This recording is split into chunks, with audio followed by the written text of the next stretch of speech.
근데 현장 답사를 해보니까 확실히 주택 가격이 2020년 이전으로 돌아가는 것 같은데요. 근데 요즘 또 기사를 보면 2030 세대들이 서울에 주택 구입을 2020년, 21년에 엄청나게 많이 했다는 그런 기사가 나와가지고 뭐 소위 영끌했다고 하는 건데 뭐 얼마나 많이 사서 이런 기사들이 나오는 걸까요? 헉! 이렇게 많이 산 거야?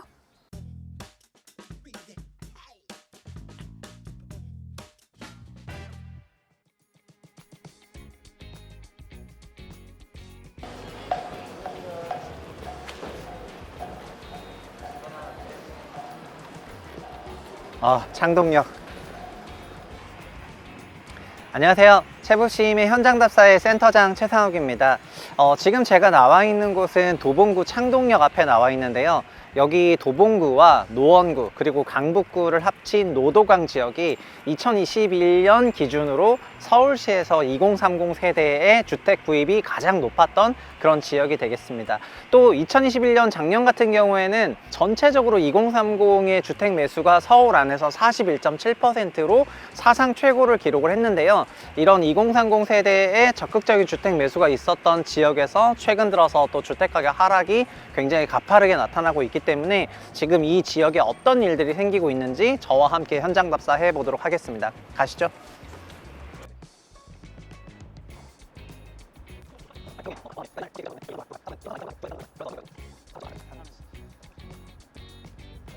(2030) 세대들이 서울의 주택 구매를 적극적으로 취득하게 된 계기는 2017년에 있었던 파리부동산 대책 때문인데, 파리부동산 대책에서는 어떤 변화가 있었냐면은 청약제도를 바꿔서 투기과열 지역에서 청약 가점제 100%를 적용을 하게 되거든요.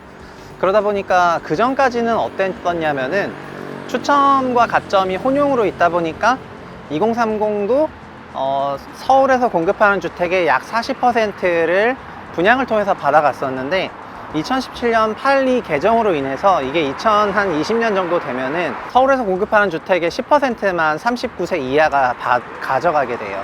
그래서 청약 가점제 100%가 최초로 적용이 된 건데, 원래 그 전까지 가점제가 75%가 맥스였다가 100%가 처음 적용된 건데, 그걸 시행을 하면서 이제 2030 세대들이 청약에서 이탈된 거가 첫 번째 제일 큰 요인이고요.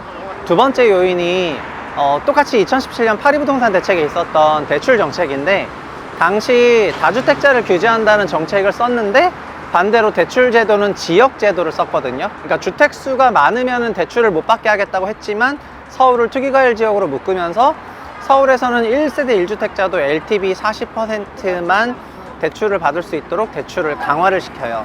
그러다 보니까 2030 입장에서는 청약에서는 도태가 되고, 그러면 대출 받아서 집을 살려고 하니까 이제 대출은 LTV 40%로 전환이 돼 버리니까, 이 당시만 하더라도 공급 대책이 나오기 전이어서 확실히 주택 가격이 올라갈 거라는 그런 생각이 많았거든요. 그래서 이때부터 소위 2018년도부터 2030 세대들이 했던 그래서 결론이 뭐냐면 바로 1주택 갭 투자라는 건데요. 본인도 전세나 월세를 살고 최대한 대출을 끌어서 그 대출액을 가지고 아니면 자기 자본을 합쳐서 다른 집에 전세킨 갭 투자를 하는 거거든요. 이게 좀 더 강화되기 시작한 게 2019년, 2020년이었고, 특히 코로나 제로 금리 유동성 시대를 맞이해서는 거의 뭐 어마어마한 사람들이 그때부터는 전부 자산을 사라고 다 이제 부추긴 것도 있지만, 이런 게 합쳐지면서 점점 2030 세대들의 기존 주택 구매 비율이 올라가기 시작을 했고, 결과적으로 2020년 같은 경우에는 서울시 전체 42%에 해당하는 그런 주택을 다 2030들이 기존 주택을 매입하는 데 이르렀고요. 극단적으로 말해서 뭐 노원구나 도봉구, 강북구 같은 이런 노도강 지역 같은 경우에는 거의 50%에 가까운 주택을 2030 세대들이 적극적으로 구매하기에 이르게 된 겁니다. 저는 지금 창동 주공 19단지 창동 리버타운이라는 아파트에 나와 있습니다. 여기는 1700여 세대의 정말 대단지 아파트이고요. 1988년에 준공돼서 지금 입주 35년 차를 맞고 있는 그런 주공 아파트 단지입니다. 여기 창동역 일대와 창동 일대의 주공 아파트가 굉장히 많은데, 그 중에서도 여기는 역과 굉장히 가까운 그런 역세권 대단지라고 할 수 있을 것 같고요. 그리고 전용 59제곱미터부터 전용 100제곱미터 타입까지 있는데, 이게 59-84가 아니라 59, 61, 63, 60 뭐 이런 식으로 가기 때문에 80년대에 지어진 아파트들 중에서도 평면 타입이 굉장히 다채롭게 구성된 그런 아파트 단지라고 할 수 있을 것 같고, 12개 동 총 15층으로 되어 있는 그런 중층 주공 아파트입니다. 주택 가격이 여기 창동 주공 아파트도 어느 정도 예상을 하셨겠지만 20평대 주택 가격이 거의 9억 9천만 원까지 올랐다가 최근 들어서 6억 6천만 원으로 3억 원 넘게 하락을 했는데요. 이런 서울권에 있는 주택 가격의 상승과 하락이 경기도랑 조금 다른 거는, 경기도는 2020년 이전에 그렇게 괄목할 만한 상승이 없었지만 서울은 기본적으로 17, 18, 19년에 그런 큰 폭의 주택가격 상승을 한번 경험을 하게 되거든요. 왜냐하면 2014년 9.1 부동산 대책에서 신도시를 없애고 구도심의 재건축 재개발을 촉진하는 형태의 정책을 발표를 했고, 그리고 16년 들어서부터는 서울의 구도심이 정비사업이 되면서 신축 준공 효과가 나타나기 시작하는데, 그런 기대감에 80년대 아파트들 역시 우리도 재건축할 수 있다고 그렇게 희망을 갖기 시작했고, 이런 것들이 시장에 반영하기 시작하면서 2017, 18, 19년 3개년도 동안 구도심 가격 강세로 이어지게 되는 겁니다.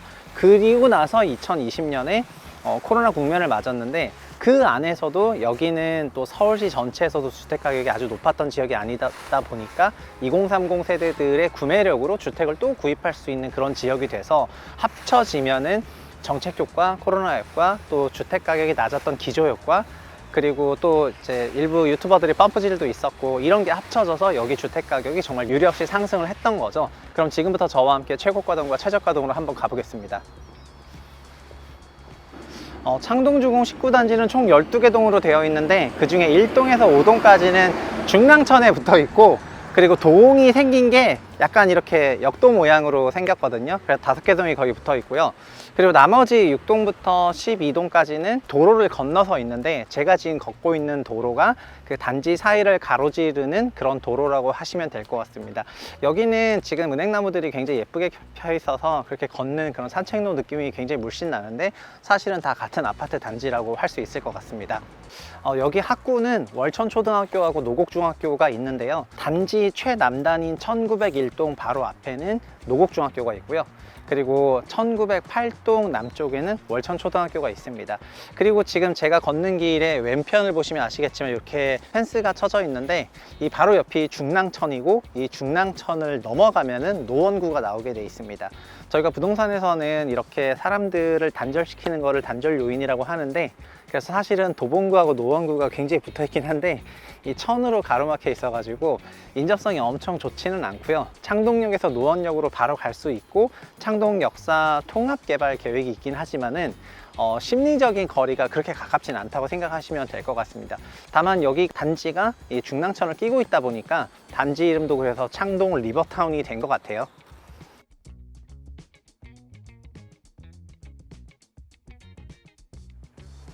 저는 지금 창동주공 19단지 1905동 앞에 나와 있는데요. 여기 1905동의 10층이 전용면적 61제곱미터 타입인데, 이게 2022년 3월에 실거래 최고가인 9억 9,800만 원, 거의 10억 원에 200만 원 모자란데, 아마도 우수리가 좀 떨어졌나 싶은 생각이 조금 드는 그런 실거래로 거래가 됐습니다. 그리고 여기는 전용 59제곱미터, 61제곱미터 또 이런 식으로 있어서 평형 타입이 굉장히 다채로운데, 전용 61제곱미터는 한 평수 정도 더 넓다고 생각하시면 될 것 같고, 그래서 실평수 26평 정도 되는 그런 면적입니다. 그리고 1905동 자체가 창동주공 아파트가 총 12개 동이 있는데, 그 12개 동에서 창동역 제일 가까운 동이긴 하거든요. 근데 아파트를 지을 때 보통은 중간 쪽에 있는 동을 좀 로열동이라고 치고 있는데, 다만 역세권에 좀 가까우니까 선호동이라고 할 수 있을 것 같고요. 그런 선호동인 점도 있지만 어쨌든 20평대 가격이 거의 10억 가까운 가격에 그 거래가 됐습니다. 그리고 올해 10월에 여기 창동주공 아파트 1904동이죠. 여기 1905동 바로 앞이 4동인데, 여기 5층이 실거래가 기준으로 6억 6천만 원에 거래가 됐습니다. 전용 면적은 여기 1904동 같은 경우에는 전용 59제곱미터이기 때문에 전용 61제곱미터보다는 한 개 평수 작지만 같은 20평형대라고 봤을 때 실제로는 상당한 주택가격 하락폭이 여기 존재했었던 거죠.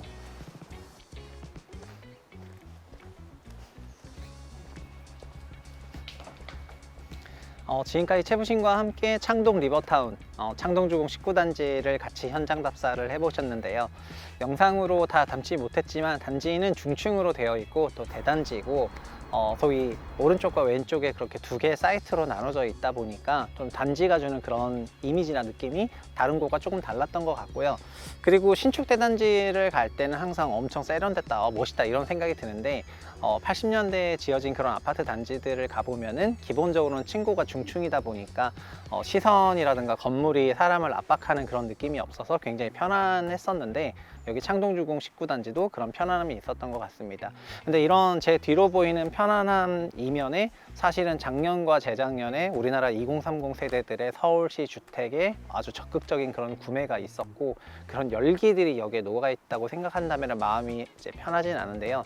기본적으로 현장 답사를 꾸준하게 저희가 진행을 하고 있으면서 몇 가지 시사점이 있는데, 그 말씀을 드리면 첫 번째는 지금 서울시 실거래가도 전체적으로는 2020년 이전 가격으로 돌아가고 있습니다. 그래서 주식시장도 그렇고 자산시장 전체가 20년과 21년에 있었던 2년간의 대규모 양적 완화, 그런 돈풀기, 제로금리, 이런 시기에 있었던 자산가격 상승을 거의 다 반납을 하고 있는데, 지금 찍히는 그런 실거래가들을 통해서도 보면은, 그래프를 장기 시계로 놓고 보면은 21년에 이제 제주도 삼방산처럼 이렇게 뾰족하게 올라갔던 것이 다시 2020년 이전 가격으로 회귀하는 그런 모습이고요. 창동주공 19단지 역시 그렇게 과거로 회귀하는 모습을 보여주고 있고, 이런 모습은 잠실에서도 저희가 봤고 경기도에서도 봤고 수도권 대부분의 지역에서 이렇게 회귀가 있는 것 같습니다. 반대로 20년, 21년 그 사이 가격으로 거래를 하려고 하는 네이버 많은 실거래 매물들이 있지만, 이런 가격대에서는 거래가 잘 되지 않고요. 두 번째는 좀 안타까운 부분인데, 이 20년과 21년이 서울 기준으로 2030 세대들이 가장 적극적으로 주택을 구입했던 그런 기간이라는 거고요. 그렇기 때문에 실거래가 20년 이전 가격으로 회귀하거나 혹은 또 더 그 이전 가격으로 회귀하게 된다면은 상당한 자산적인 그런 손실이 예상이 된다는 거죠. 물론 이런 손실이라는 거는 확정하기 전에는 확정 손실이 아니긴 하지만은 지금같이 금리가 매우 높아지는 그런 국면에서 혹시나 그렇게 굉장히 높은 금리를 차용을 해가지고 투자를 진행하게 됐다면은 현금 흐름 문제가 발생할 수가 있고, 현금 흐름 문제로 인해서 대부분의 투자자들은 투자를 철회하는 거가 일반적이거든요. 그렇기 때문에 2020, 21년에 그렇게 주택 구입에 적극적으로 나왔던 게 결과적으로는 상당한 자산적 데미지로 올 수 있다는 부분을 생각하면은 저도 가슴이 굉장히 무거워지는 것 같습니다. 저 역시 개인적으로 2008년 글로벌 금융위기 직전에 굉장히 자산시장에 열광을 할 때 거기에 편승을 했었고, 그리고 08년 자산시장이 무너질 때 제 자산도 같이 거의 90% 가까운 손실을 보면서 무너졌었고, 그거를 제가 손실을 확정을 2009년 5월에 하면서 다시는 절대 다른 사람의 말로 제가 판단하기보다는 저 스스로 좀 공부를 하고, 세상 아무리 유명한 사람이 그렇게 얘기를 하더라도 내가 직접 찾아보고 그리고 너무 열기에 사로잡히면 안 되겠다, 어느 정도 밸런스를 갖춰야 되겠다, 이런 거를 30살, 31살에 경험을 했거든요. 그러다 보니까 지금 어떤 각각 규모는 좀 다르겠지만 젊으신 분들 같은 경우에 결국 평생 소득이 올라가는 그런 부분이 존재하기 때문에 지금의 조금 어려움을 제가 이제 어떻게 위로할 수는 없지만 이걸 결국 자기가 성장하는 그런 자양분으로 썼으면 좋겠다는 그런 생각을 많이 하고요. 그리고 이런 젊은 세대들에게 조언을 해주는 사람들 역시 굉장히 합리적으로 조언을 해야 되는데, 2021년 같은 경우에는 경제부총리부터 시작해서 한국은행장이랑 국토부 장관 같은 그런 사람들까지 나와서 주택 가격의 고점에 대해서 여러 차례 경고를 했는데, 그럼에도 불구하고 유튜브 인플루언서들을 포함해서 상당히 많은 그런 인플루언서들은 그런 고점 논란을 그냥 일축했고, 그리고 마치 자기가 세상 모든 지혜를 가진 것처럼 얘기를 하면서 또 젊은 사람들한테 어떤 그런 조언을 했었던 거잖아요. 결과적으로는 직접적으로 매수를 한 그런 의사 판단을 내린 2030 세대들이 짊어져야 될 무게이긴 하지만은, 이런 투자와 관련된 조언을 하는 입장에서는 적절한 조언을 하는 것도 굉장히 중요하다는 것을 느낄 수 있는 그런 시기가 아닌가 싶습니다. 현장답사가 좀 이렇게 무거운 분위기로 엔딩을 하게 돼서 조금 죄송한데요.